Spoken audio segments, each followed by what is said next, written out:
J'ai testé 7 agents IA sur des données d'entreprise en production et une seule a vraiment fonctionné et tourne déjà depuis 3 mois. Dans cette vidéo, je vais vous montrer exactement ce que j'ai testé, les erreurs monumentales que j'ai découvertes et pourquoi la plupart des agents sont des bombes à retardement. Les amis, petite pause publicité pour moi-même. Je vois que beaucoup de gens regardent mes vidéos, mais ne like pas la vidéo ni ne laisse de commentaires. Donc, je vous invite vraiment à liker la vidéo, de laisser les commentaires et de vous abonner. C'est comme ça qu'on va pouvoir faire grandir la chaîne et être encore plus nombreux. Et c'est la meilleure façon de m'encourager à créer plus de contenu. Bon, on retourne à la vidéo.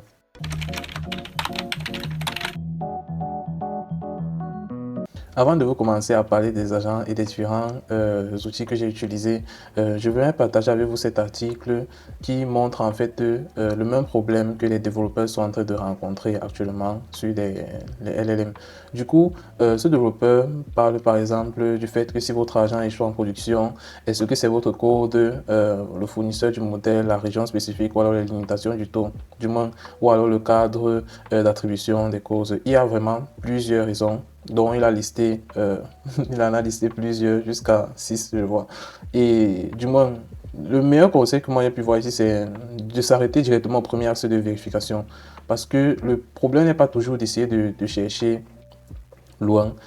Ça perd directement votre code parce que dans la plupart des cas, le code qui fonctionne en local n'est pas celui qui va fonctionner effectivement sur un cloud. Du coup, ce développeur a constaté effectivement que ces agents fonctionnent parfaitement sur son ordinateur, sur son PC, mais s'effondrent totalement en production, qui est parfois lié à certaines contraintes même aux API des fournisseurs.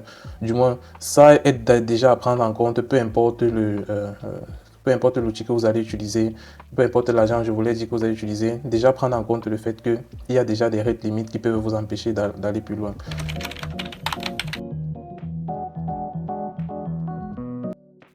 Alors, voici mes 7 candidats. Tout d'abord, côté modèle brut, j'ai utilisé GPT-4o d'OpenAI. Puis, j'ai aussi utilisé Cloud 3.5 Sonnet d'Anthropic et Gemini 1.5 Pro de Google. Le but n'était pas d'utiliser les modèles les plus récents parce que ce n'est pas ça le but. Le but, c'est d'utiliser les choses qui fonctionnent réellement. C'est vrai qu'avec des modèles plus récents, on peut avoir des meilleures performances, mais il fallait aussi tester effectivement avec des différents modèles qui ont quasiment les mêmes capacités. Côté framework, par exemple, d'orchestration, j'ai utilisé LangGraph, CrowdAI et Autogène de Microsoft. Pour un bonus, parce que j'ai aussi eu l'occasion de tester un peu l'alternative européenne de Mistral, Mistral AI, qui est aussi très intéressant. Il y a aussi un comparatif qui montre un peu en évidence les avantages d'utiliser soit GPT ou Claude, du moins entre GPT, Claude et Gemini sur la production réelle des API. Et si c'est que vous essayez de lire un peu cet article, du moins cette analyse technique a 3 grands axes sur les LLM qui se retrouvent au niveau de la vitesse. Je ne sais pas si on peut voir sur l'image. Là, on a par exemple latency, memory et cost. Du moins, ces 3 axes sont sur la vitesse, le coût et le raisonnement. Le grand gagnant ici, là, je pense, c'était Claude qui est devenu un peu le modèle, un modèle d'équilibre en fait entre les différentes alternatives. C'est vraiment en fonction de ce que vous voulez, ce que vous voulez réaliser. Et d'ailleurs, tous les liens des articles dont je vais parler seront en description pour celui qui veut les consulter.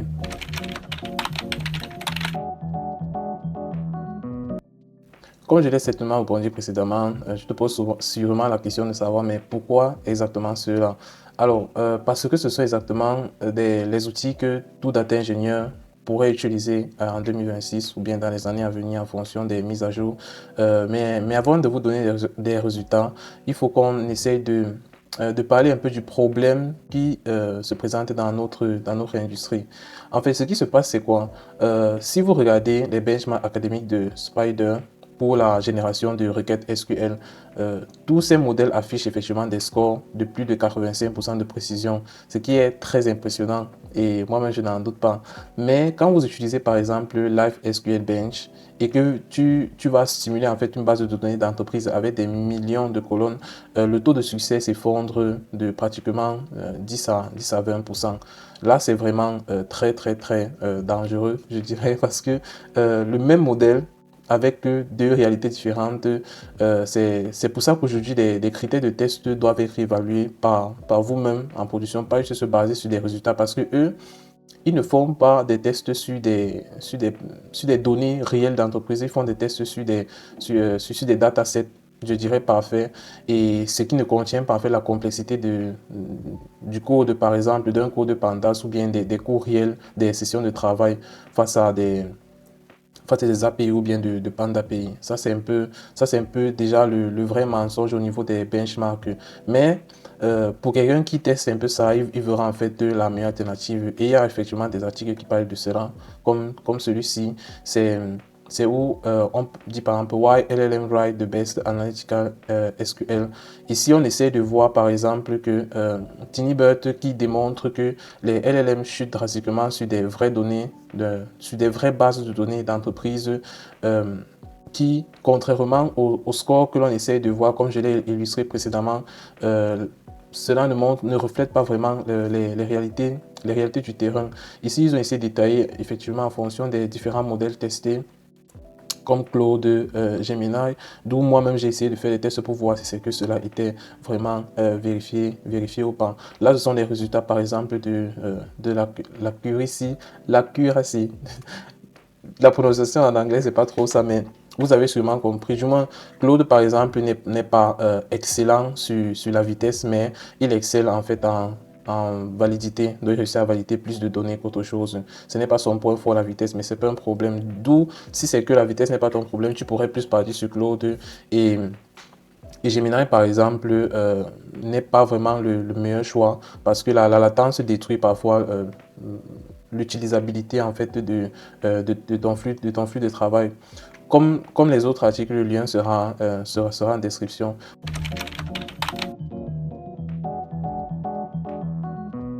Commençons par le modèle de base qui est GPT 4.0, assez standard et qui est compétent en SQL. Je lui ai donné une note de 7,5 sur 10 en Python. C'est assez solide pour manipuler par exemple Pandas. Son prix est raisonnable en dollars, c'est environ 2 dollars pour 50 millions de tokens.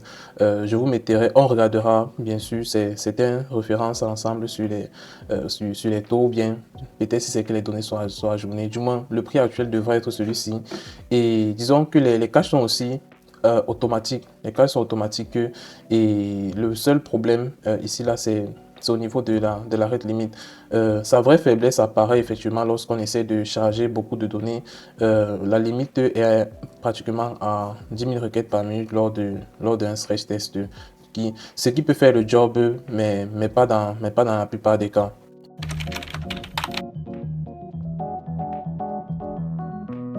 Maintenant, parlons de Cloud 3.5 Sonnet, qui est vraiment une catégorie très différente. Sur les requêtes SQL complexes, c'est vraiment le meilleur, je dirais. Et moi, je lui ai donné une note de 8.5.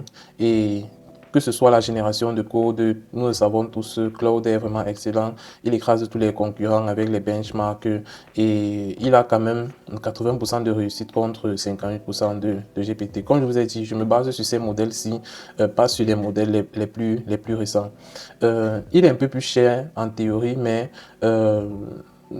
Claude Anthropic, je vous l'ai dit, qui propose quand même des options de prompt, des options de prompt caching. Et ces options de prompt caching permettent de réduire vos factures de plus de 90%.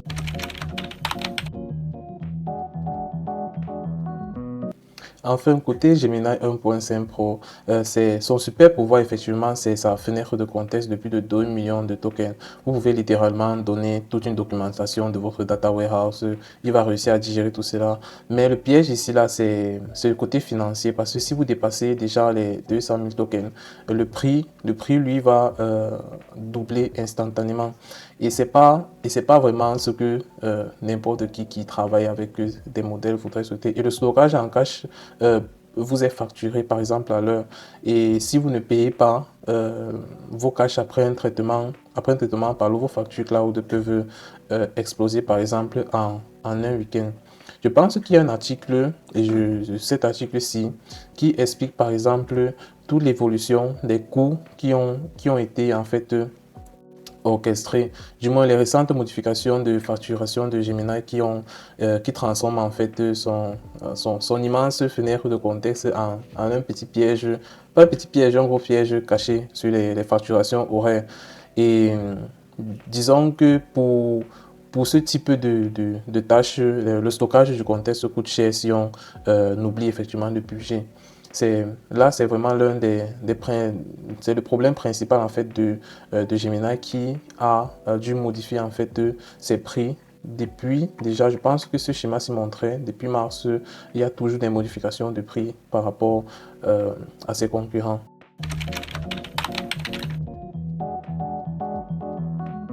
Nous le savons tous, avoir un bon modèle ne suffit pas, il faut aussi l'orchestrer. Et c'est là que les choses deviennent vraiment critiques. Crowd AI, par exemple, est génial pour démarrer et créer une équipe virtuelle. Tu peux avoir un agent qui cherche, un agent chercheur, un agent SQL, un agent de qualité, et en 2 jours, tu as ton prototype parfait. Mais en production sur des pipelines conditionnels, en fait, complexe, ça devient vraiment un cauchemar à débloquer. Du moins, l'observabilité est tellement réduite et faible que si ton agent se trompe, l'agent en fait qualifié est capable de valider l'erreur sans pourtant broncher.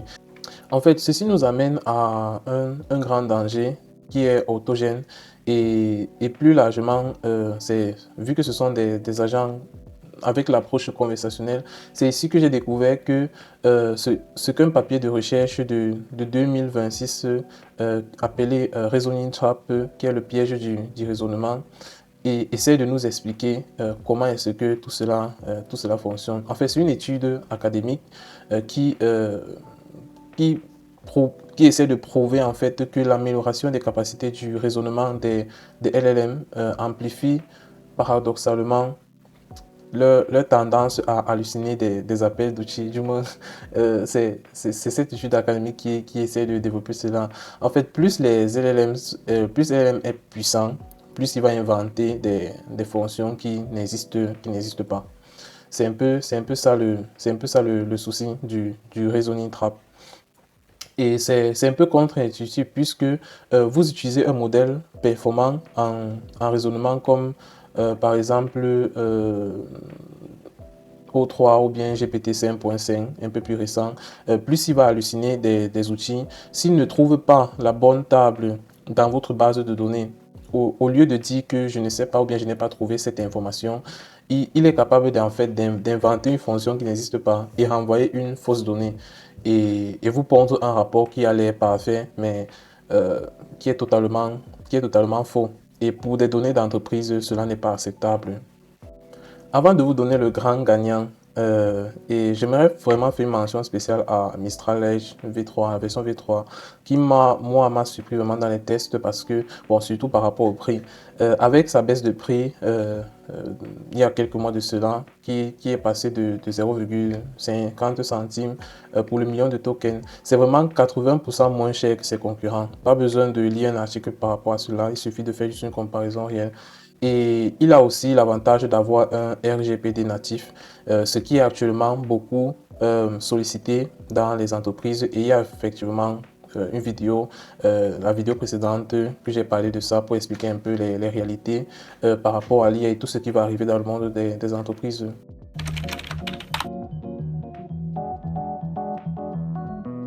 C'est vrai qu'au début, je vous ai parlé d'agent IA, lequel a vraiment gagné, mais on va ici choisir en fait une architecture qui va vraiment fonctionner en production. Alors, celui qui a survécu à mes tests et qui a gardé vraiment les pipelines critiques et un peu plus potable parce qu'il faut toujours garder du moins une dernière vérification humaine derrière pour l'instant. La seule combinaison garantie et vraiment robuste est celle de LangGraph couplée avec Cloud Sonnet.